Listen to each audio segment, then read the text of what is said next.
इस वीडियो में आप सुपर टेट 2018 के पेपर का संस्कृत पार्ट का कंप्लीट सोल्यूशन देखने जा रहे हैं। संस्कृत में सुपर टेट में कुल 10 अंक के प्रश्न पूछे जाते हैं।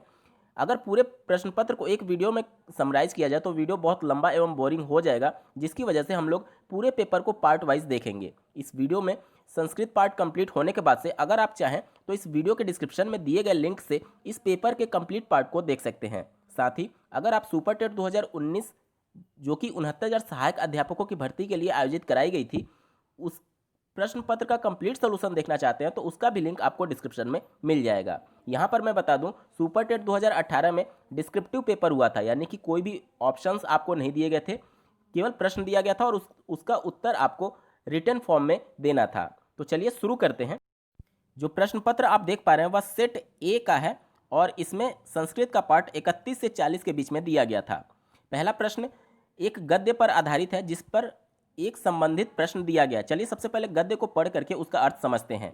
एकदा राजकुमारः सिद्धार्थः विहाराय उद्याने गतवान। एकदा मीन्स होता है एक बार, राजकुमार सिद्धार्थ विहाराय, विहाराय मीन्स मनोरंजन के लिए, ठीक है। उद्याने मीन्स बगीचा या फिर बाग को कहते हैं और गतवान मीन्स गए, यानी कि आपका अर्थ हो जाएगा एक बार राजकुमार सिद्धार्थ मनोरंजन के लिए बाग में घूमने गए। आगे पढ़िए। सहसा सह क्रंदन ध्वनिम अश्रोत। सहसा मीन्स होता है एकाएक या फिर अचानक।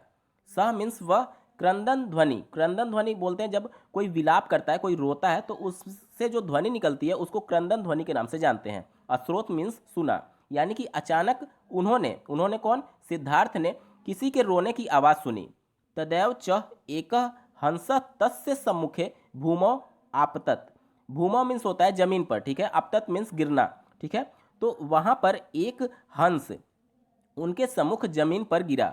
तम दृष्ट्वा सिद्धार्थम करुणापूर्ण संजातः। उसको देख करके सिद्धार्थ करुणापूर्ण हो गए, यानी कि करुणापूर्ण यानी कि दुखी हो गए, ठीक है। आगे पढ़िए। पुनश्च सहंसस्य शरीराद बाणे निष्कास्य यावत् पश्यति तावद देवदत्तः तत्र समागतः।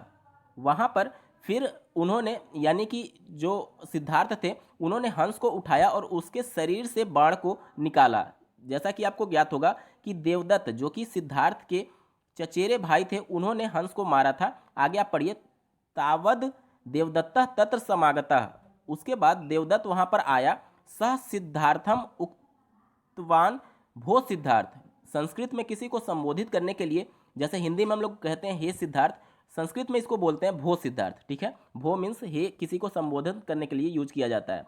तो सह मीन्स वह, यहाँ पर वह किसके लिए यूज किया जा रहा है, वह देवदत्त के लिए यूज किया जा रहा है। उन्होंने सिद्धार्थ को उठने के लिए बोला और बोला, हे सिद्धार्थ, ऐसा हंस मया हतः। इस हंस को मैंने मारा है। रमम हंस मयम देहि। इसलिए मेरे हंस को मुझे दे दो। सिद्धार्थ उच्च अवदत्त न दस्यामि। सिद्धार्थ ने ऊंचे स्वर में उत्तर दिया, नहीं दूंगा। अहम अस्य रक्षकः। मैं इसका रक्षक हूँ, इस वजह से मैं इस हंस को नहीं दूंगा, ठीक है। ये पूरा अर्थ हो गया। अब इस गद्य से संबंधित प्रश्न आपको दिया गया है। विलोक्य इति पदस्य गद्यांशे पर्याय पदम किम प्रयुक्तम। यानी कि इस गद्य में विलोक्य के पर्याय के रूप में किस शब्द का उपयोग किया गया है। देखिए, विलोक्य का मतलब होता है देखना या फिर दर्शनीय या फिर देखने योग्य। तो यहाँ पर आप देखेंगे कि दूसरे लाइन में तम दृष्ट्वा सिद्धार्थ करुणापूर्ण संजाता है, यानी कि उसको देख करके सिद्धार्थ करुणापूर्ण हो गए थे। दृष्टवा जो है वह विलोक्य के पर्याय के रूप में यूज किया गया है, इसलिए इस प्रश्न का उत्तर होगा विलोक्य का पर्याय शब्द क्या हो जाएगा, दृष्टवा हो जाएगा। अगला प्रश्न पूछा गया था, कुत्र अव्यव का अर्थ है। देखिए, कुत्र अव्यव एक शब्द ही होता है। अव्यव को मैं परिभाषित कर देता हूँ। तो ऐसे शब्द जिनमें लिंग, वचन या फिर कारक की वजह से कोई भी परिवर्तन नहीं होता है उनको अव्यव या फिर अविकारी शब्द कहा जाता है। और ऐसे शब्द जिनमें लिंग, वचन और कारक की वजह से परिवर्तन होता है उनको विकारी शब्द कहते हैं। तो अव्यव सिंपली एक शब्द ही होता है जिसमें लिंग, वचन, कारक का कोई भी प्रभाव नहीं पड़ता है। तो कुत्र एक अव्यव है जिसका अर्थ आपसे पूछा गया है। तो कुत्र का मतलब होता है कहाँ या फिर किधर। तो कुत्र का अर्थ हो जाएगा कहाँ या फिर किधर। 33वां प्रश्न है, सह चौरेभ्य विभेति। इस वाक्य में चौरेभ्य पद में किस विभक्ति का प्रयोग हुआ है। देखिए, अगर इस वाक्य का अर्थ हम लोग को पता चल जाए तो विभक्ति का ज्ञान हो सकता है, क्योंकि जो कारक चिन्ह यूज होगा उसके अनुसार हम लोग अंदाजा लगा सकते हैं। या फिर अगर चोर पद का विभक्ति रूप आपको ज्ञात होगा तो आप इसका उत्तर दे सकते हैं। सबसे पहले समझते हैं इस वाक्य का अर्थ क्या होगा। सह मीन्स होता है वह, चौरेभ्य जो है वो चोर का विभक्ति रूप है, और विभेति जो है वह होने को संस्कृत में विभेति बोलते हैं, यानी कि वह चोर से डरता है। अब देखिए यहाँ पर जो कारक चिन्ह से यूज हो रहा है वह पंचमी विभक्ति में यूज होता है आपादान में। तो इस प्रकार से आप अंदाजा लगा सकते हैं कि कारक चिन्ह से यूज होने की वजह से यह चौरेभ्य में पंचमी विभक्ति होगा। स्क्रीन पर आप चोर शब्द का विभक्ति रूप देख सकते हैं। यहाँ पर चतुर्थी और पंचमी में बहुवचन में देखिए चोरेभ्य लिखा गया है। अब आपके मन में प्रश्न उत्पन्न हो सकता है कि चोरेभ्य में मैंने पंचमी विभक्ति बताया, चतुर्थी विभक्ति क्यों नहीं हो सकता, क्योंकि बहुवचन में चतुर्थी और पंचमी दोनों समान दिया गया है। इस प्रश्न का उत्तर आप कारक चिन्ह से ले सकते हैं। स्क्रीन पर आप कारक चिन्ह देख सकते हैं। पंचमी विभक्ति में आपादान कारक जो होता है उसका कारक चिन्ह से होता है, और उस अनुवाद में आप देखेंगे वह चोर से डरता है, उसमें भी कारक चिन्ह से यूज हो रहा है। चतुर्थी विभक्ति का जो कारक चिन्ह होता है वो को या फिर के लिए होता है। अगर अनुवाद में को या फिर के लिए का अर्थ बोध होता तो वहाँ पर चतुर्थी विभक्ति हो सकता था, लेकिन अनुवाद करने के बाद से वहाँ पर से कारक चिन्ह आने की वजह से पंचमी विभक्ति होगा। चोरेभ्य में पंचमी विभक्ति सही उत्तर होगा। 34वां प्रश्न पूछा गया था, प्रत्येकम पद में कौन सा उपसर्ग है। तो प्रति धन एकम मिल करके प्रत्येकम शब्द बना हुआ है। यहाँ पर प्रति का अंतिम वर्ण छोटी ई और एकम का प्रथम वर्ण ए मिल करके य में कन्वर्ट हो जाता है। ठीक है, यहाँ पर उपसर्ग उन शब्दों को कहते हैं जो मूल शब्द यहाँ पर क्या है, एकम मूल शब्द है, उसमें प्रति शब्द जुड़ करके इसका अर्थ बदल देता है, तो इसको हम लोग क्या कहते हैं, उपसर्ग कहते हैं। तो प्रश्न में आपसे पूछा गया प्रत्येकम में कौन सा उपसर्ग है, तो यहाँ पर प्रति उपसर्ग यूज किया गया है। 35वां प्रश्न है, पठनीय पद में कौन सा प्रत्यय है। तो यहाँ पर अनियर प्रत्यय मिल करके पठ धातु में पठनीय शब्द बना हुआ है। यहाँ पर अनियर प्रत्यय जोड़ने से यह अनीय में कन्वर्ट हो जाता है। यहाँ पर देखेंगे आप प्रथम पद क्या हो जाएगा, पठ हो जाएगा, और उसमें अनियर प्रत्यय जोड़ करके पठनीय शब्द बना हुआ है। उत्तर आपका हो जाएगा अनियर प्रत्यय जुड़ा हुआ है। बात करेंगे 36वें प्रश्न की, पंचग्रामम में कौन सा समास है। जब संपूर्ण पद का प्रथम पद अगर कोई संख्या बोधक शब्द होता है तो वहां पर द्विगु समास होता है। यहाँ पर पंचग्रामम में देखेंगे प्रथम पद जो है पंच, जो कि संख्या बोधक शब्द है जो कि 5 को डिनोट कर रहा है, तो यहाँ पर पंचग्रामम में कौन सा समास हो जाएगा, द्विगु समास हो जाएगा। दोस्तों अगर आप समास को बहुत आसान तरीके से समझना चाहते हैं तो इस वीडियो के डिस्क्रिप्शन में मैंने एक डेडिकेटेड वीडियो का लिंक दे रखा है, जिसको कम समय में आप समास को अच्छी तरीके से समझ सकते हैं। उस वीडियो को आप जरूर देखें अगर आप समास में कंफ्यूज्ड रहते हैं। 37वां प्रश्न पूछा गया था, सुखार्थः में कौन सी संधि है। तो इसका सही उत्तर हो जाएगा सुखार्थः में गुण संधि होगा। यहाँ पर जब आप इसका संधि विच्छेद करेंगे तो सुख धन रीतः हो जाएगा।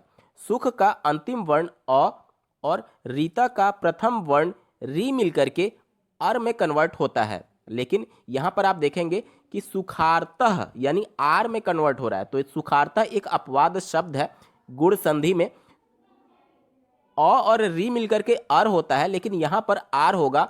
इसी वजह से सुखार्थः एक अपवाद है गुण संधि का। और इस प्रश्न में जो पूछा गया सुखार्थः में कौन सी संधि है, तो इसमें गुण संधि सही उत्तर होगा। दोस्तों अगर आपको संधि समझने में कोई परेशानी हो रही है तो इस वीडियो के डिस्क्रिप्शन में आपको एक डेडिकेटेड संधि का वीडियो मिलेगा, जिसमें मैंने डिटेल में सारी चीज़ें कवर कर रखी हैं। तो इस वीडियो के कंप्लीट होने के बाद से अगर आप चाहें तो उस वीडियो को देख सकते हैं।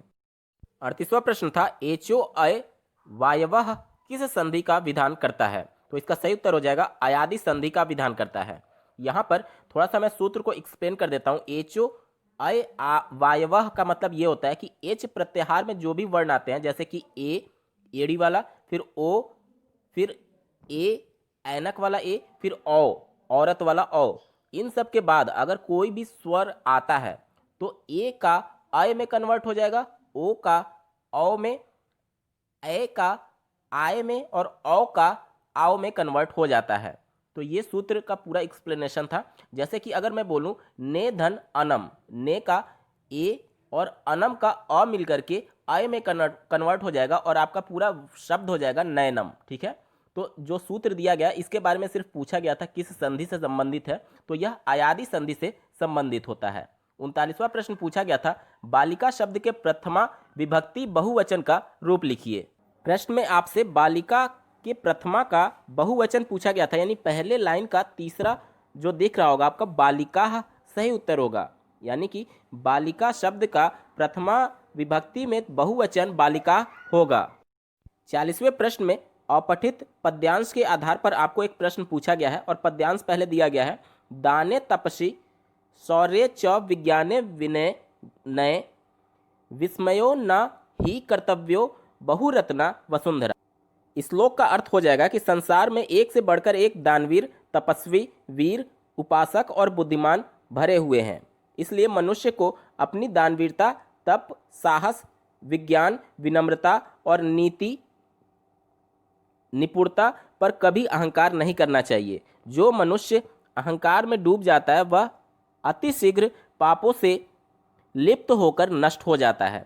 और ये इसका पूरा अर्थ हो गया। और आपसे प्रश्न में पूछा गया कि अस्माकं वसुंधरा क्विदृशी वर्तते, यानी कि हमारी जो वसुंधरा यानी पृथ्वी है उसको कैसा बताया गया है, तो उसको बताया गया कि बहुरत्नों से भरा हुआ है। आप देख सकते हैं विस्मयो ना ही कर्तव्यों बहुरत्ना वसुंधरा, यानी कि आपका उत्तर हो जाएगा बहुरत्ना। बहुरत्ना इसका सही उत्तर होगा। दोस्तों यहाँ पर सुपर टेट 2018 के संस्कृत का कंप्लीट सोल्यूशन आपने देख लिया। आपको यह वीडियो कैसा लगा कमेंट्स के माध्यम से जरूर बताइएगा, क्योंकि आपका एक कमेंट मुझे मोटिवेट करता है अगले वीडियो के लिए। अगर आप सुपर टेट 2019 और 2018 के कंप्लीट पेपर के सोल्यूशन को देखना चाहते हैं तो इस वीडियो के डिस्क्रिप्शन को जरूर चेक करें और समास संधि से संबंधित जो भी आपके मन में डाउट होंगे उससे भी रिलेटेड डेडिकेटेड वीडियो का लिंक आपको इस वीडियो के डिस्क्रिप्शन में मिल जाएगा। इस वीडियो को देखने के लिए आपका बहुत बहुत धन्यवाद। भगवान करे आपका दिन शुभ हो।